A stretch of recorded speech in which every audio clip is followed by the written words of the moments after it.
வணக்கம். நான் உங்கள் கோவிந்தராஜன். இது சப்தகிரி டிராவல் எக்ஸ்பி. கீழே திருப்பதியில் கொடுக்குற எஸ்எஸ்டி டோக்கன் நிலவரம் பாருங்கள். இன்றைக்கி தேதி 17 வெள்ளிக்கிழமை. இது 4:30 மணிக்கு எடுத்த நிலவரம். 4480 டிக்கெட் அவைலபிள் இருந்ததுங்க. இது 4:30 மணிக்கு 2 மணிக்கு கவுண்டர் ஓப்பன் பண்ணி டிக்கெட் கொடுக்க ஆரம்பிச்சிருப்பாங்க. 4:30 மணிக்கு பார்க்கும்பொழுது 17ஆம் தேதி டிக்கெட் எல்லாமே முடிஞ்சிருச்சு. அதுக்கு அடுத்தது 18ஆம் தேதி டிக்கெட் தான் அவைலபிள் போயிட்டு இருந்தது. அப்போ 17ஆம் தேதி சாயங்காலம் 7 மணிக்கு 8 மணிக்கும் ஸ்லாட் போட்டு 15,000 டிக்கெட் கொடுத்துருப்பாங்க. அது எல்லாமே முடிஞ்சிருச்சு. அதுக்கு அடுத்தது 18ஆம் தேதி சனிக்கிழமை காலையில் 3 மணிக்கு 4 மணிக்கு ஸ்லாட் போட்டு கொடுப்பாங்க. அந்த டிக்கெட்டு அதுலேயும் பார்த்தீங்கன்னா 4400 டிக்கெட் தான் அவைலபிள் இருந்தது காலை 4:30 மணிக்கு. இது அதுக்கு அடுத்தது பாருங்கள், இது 5:30 மணிக்கு எடுத்தது. 5:30 மணிக்கு எந்த டிக்கெட்டுமே அவைலபிள் இல்லைங்க, எல்லாமே முடிஞ்சிருச்சு. முதல் நாள் டிக்கெட்டும் முடிஞ்சிருச்சு. அதுக்கு அடுத்த நாள் டிக்கெட்டும் காலை 4:30 மணிக்கு பார்க்கும்போதே 4000 தான் இருந்தது. இப்போ அதுவும் முடிஞ்சிருச்சு.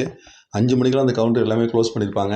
இனிமேல் இன்றைக்கி பகலில் பொழுது விடிஞ்சு திருப்பதி வர்றவங்களுக்கு எஸ்எஸ்டி டோக்கன் கிடையாதுங்க.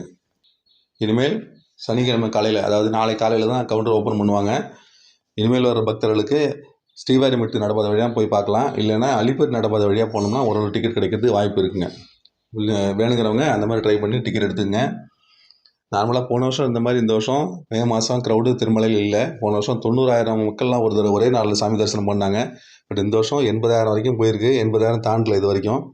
அது மாதிரி வெயிட்டிங் டைம் பார்த்தீங்கன்னா கம்பார்ட்மெண்ட்டில் 48 மணி நேரம்லாம் போட்டு வச்சுருந்தாங்க. பட் இந்த இடம் அப்படிலாம் இல்லை, 24 மணி நேரம் தான் போட்டிருக்காங்க. அதை தாண்டி இது வரைக்கும் வரல. 2 கிலோமீட்டர்லாம் போனதில் க்யூவில் நின்னாங்க. இந்த நட அந்த மாதிரிலாம் க்யூ லைன் இது வரைக்கும் இல்லை. பக்தர்களோட லக்குன்னு தான் சொல்லணும் இதை. அதனால் கீழே திருப்பதியில் எல்லாருமே டோக்கன் வாங்கிட்டு போகிறாங்கன்னு தான் நினைக்கிறேன் அந்த நட. அதனால் நீங்களும் அதுமாதிரி கீழே திருப்பதியிலே எஸ்எஸ்டி டோக்கன் இல்லைன்னா அலிப்பேரி ஸ்ரீவாரிமெட்டு இந்த டிக்கெட் வாங்கிட்டு மேலே தரிசனம் பண்ண போனீங்கன்னா ஓரளவு ஈஸியாக சாமி தரிசனம் பார்க்கலாம். நன்றி, வணக்கம்.